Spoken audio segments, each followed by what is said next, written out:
Patience is one of those very big things that we tend to give very little attention to. Patience goes hand in hand with waiting. If there's anything we should know about God, is that He does things in His time and in His own way.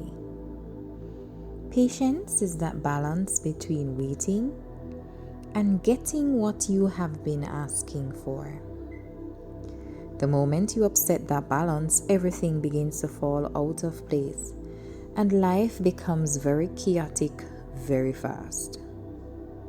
Many times we ask God for things and are in a hurry to get them, but God uses that virtue of patience, that waiting period, to fit us, to make us ready for what we are asking Him for.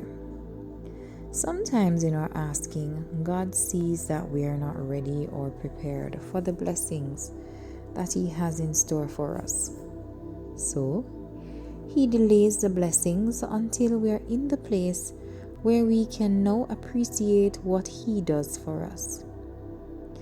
If we can appreciate why God made us wait, we'll be able to respect His blessings in our lives when He bestows them on us.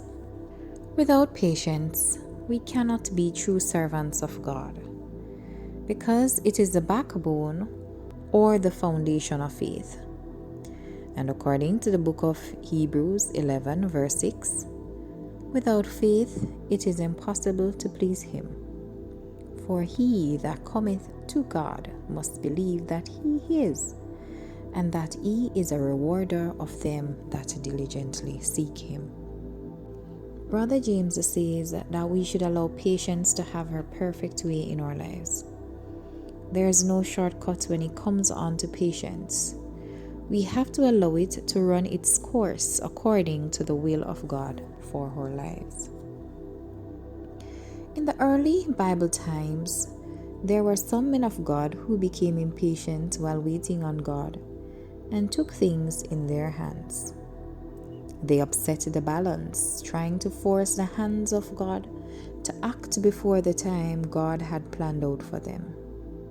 The result was devastating for every single one of these men who were not willing to wait. There is an example of King Saul, who led Israel into battle, and Israel wasn't doing well because Samuel the prophet wasn't among them.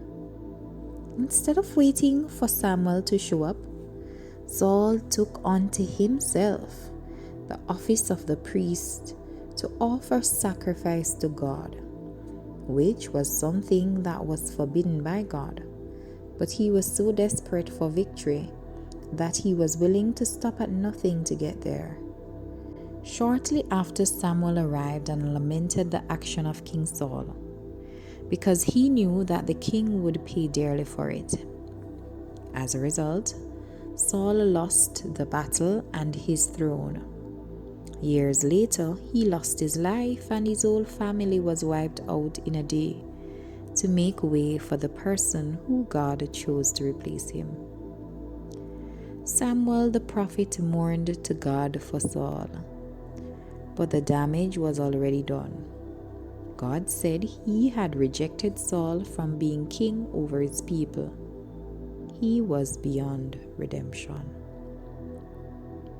Patience teaches us not to worry too much about the journey, but instead focus on the destination. The journey is what prepares us for what is ahead.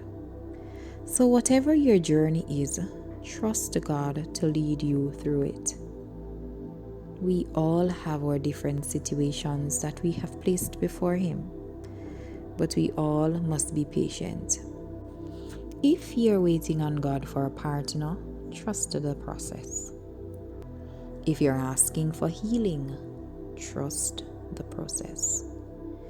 If it's a house that you want, wait on God.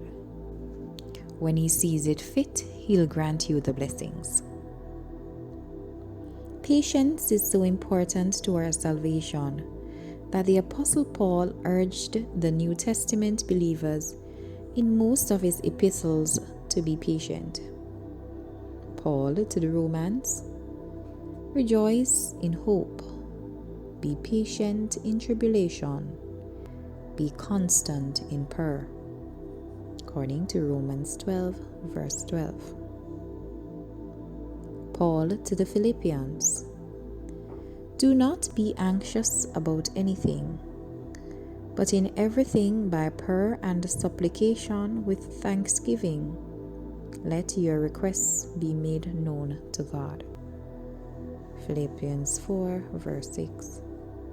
Paul to the Ephesians, I, therefore, a prisoner for the Lord, urge you to walk in a manner worthy of the calling to which you have been called, with all humility and gentleness, with patience, bearing with one another in love. Ephesians 4, verse 2. Paul to the Galatians,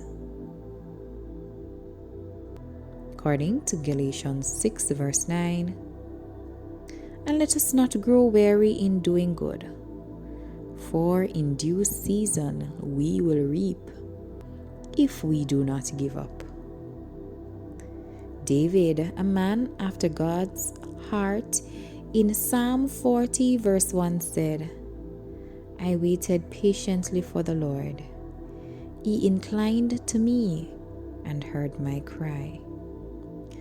Finally, Jesus said to his disciples in St. Luke 21, verse 19, in your patience possess ye your souls. My brethren, let us pray, and pray like never before, and always remember that if we wait in patience while walking in holiness, God will show up right on time, even when it seems like He's nowhere near.